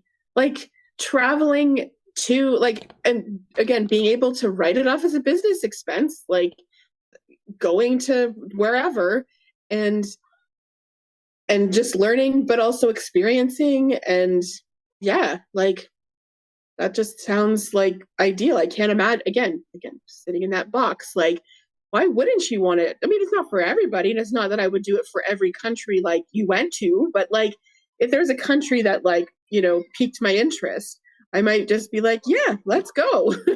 Experience the culture, experience the whatever, it's a business expense. Why not? Yeah, just tons of options. Right now, I'm kind of torn between essentially what's a brick and mortar, meaning an in-person training model, and online.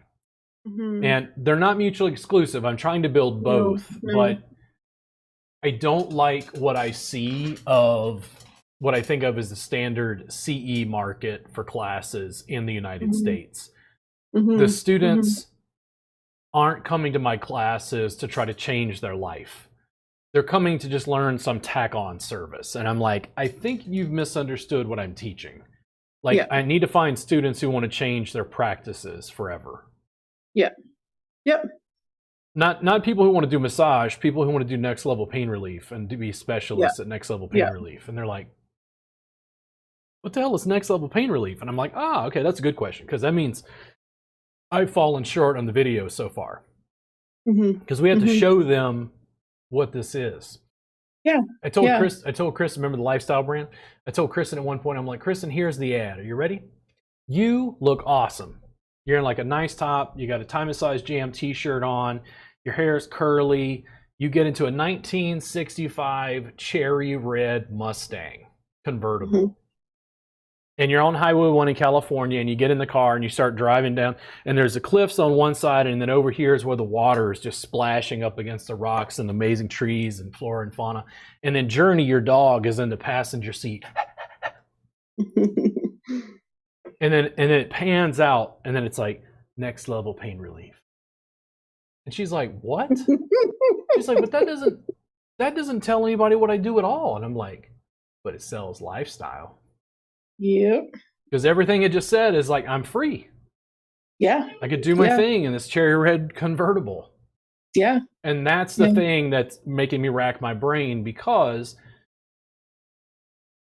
I have to get students to envision something that frankly they've never seen before. I have to use video to incept certain ideas into their dome to get them to envision what their life would be like if they go to the mat and continue training with me. Maybe for pennies on the dollar, even online, the way that I'm currently teaching. I think it's completely doable, but it also is a Herculean task. And I've told people that if I knew when I started how much work it was going to be, I might have chosen a different profession. Wow. But I'm so deep in. Yeah. You get what do they call that? It's not confirmation bias. There's some, what is that? There's a name for it where like you're so bought in. Yeah, like you've invested so much time, effort. It's not buyer's sunken cost. That's it. Sunken cost fallacy. Like you don't want to go to do something else because you've already put so much time and energy into this. But it's not because I don't love it. It's because I had no idea when I started it would be such a huge effort just to get students to try the mat. Yeah. Don't worry about suspension. Don't worry about the rebrand. Just talking to massage therapists about something that's 0.01% of their marketplace. There's no way this mat-based work is the future. Yeah.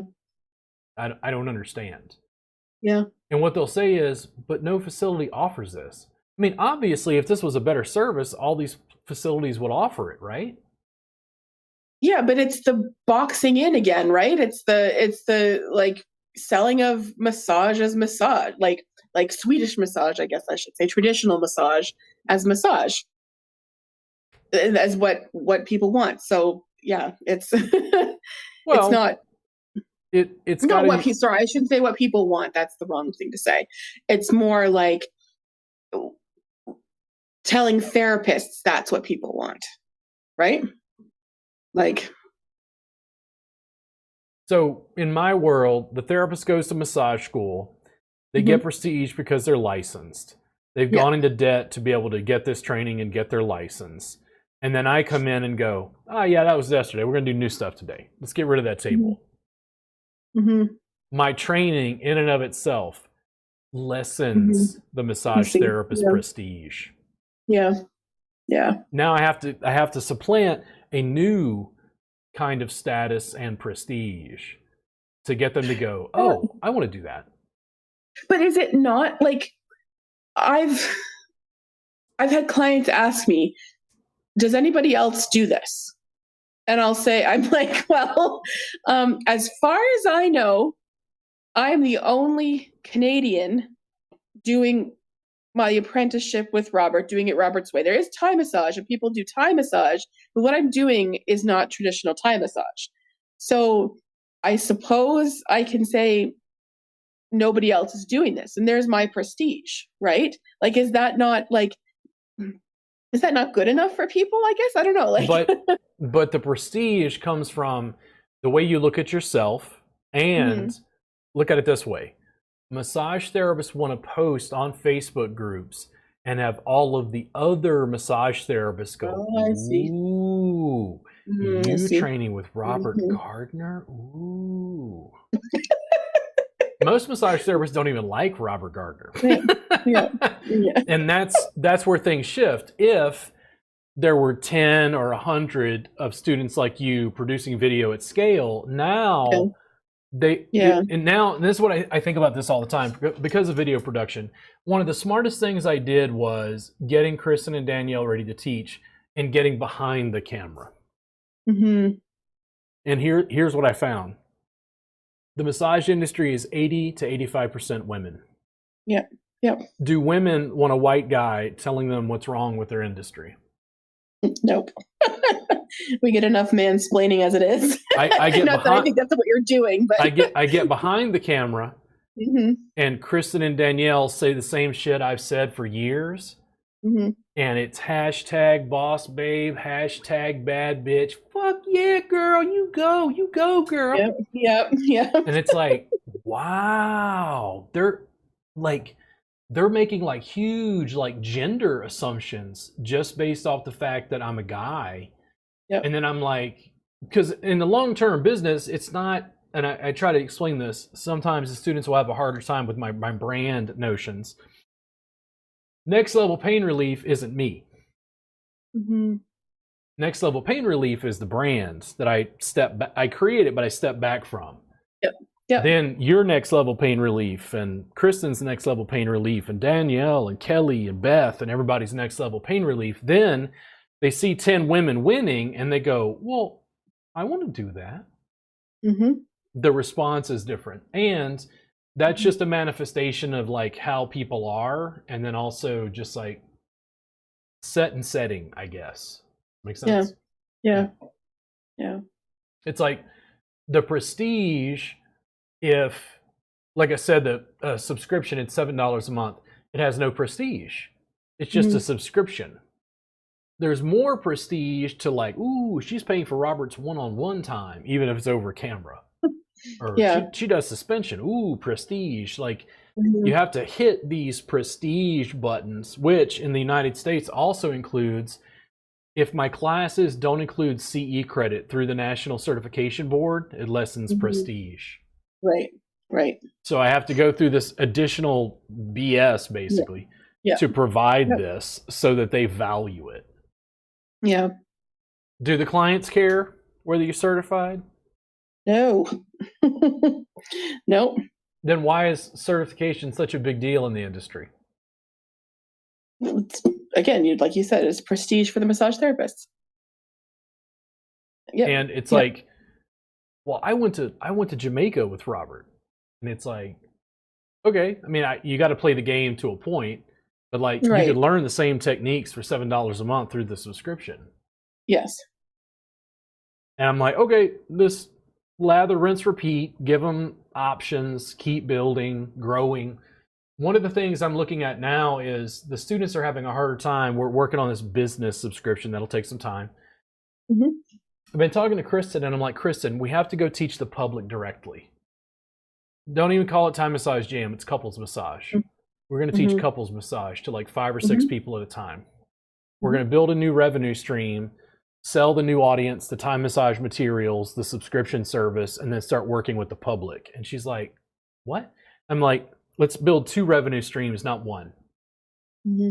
Now, once I work with the public, and Sue and Diane in Omaha love it, what are they going to do? It's a little group training, 5 or 6 people. They're going to say, do you do one-on-one training? And I go, yep. They go, do you have workbooks and DVDs? I go, yep. Yep. Yep.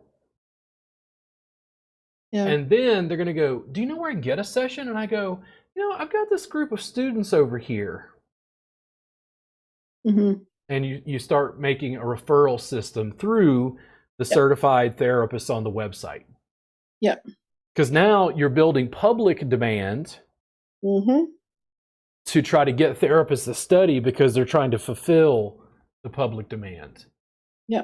But at that point is where even in my head stuff starts to break down, because people are like, I don't understand. Jesus Christ, Robert, like, you were teaching massage therapists, now you're going directly to the public? Like, what the fuck what is going on? And I'm like, I have global data distribution for pennies on the dollar. Why wouldn't I want to build a new audience? Mm-hmm.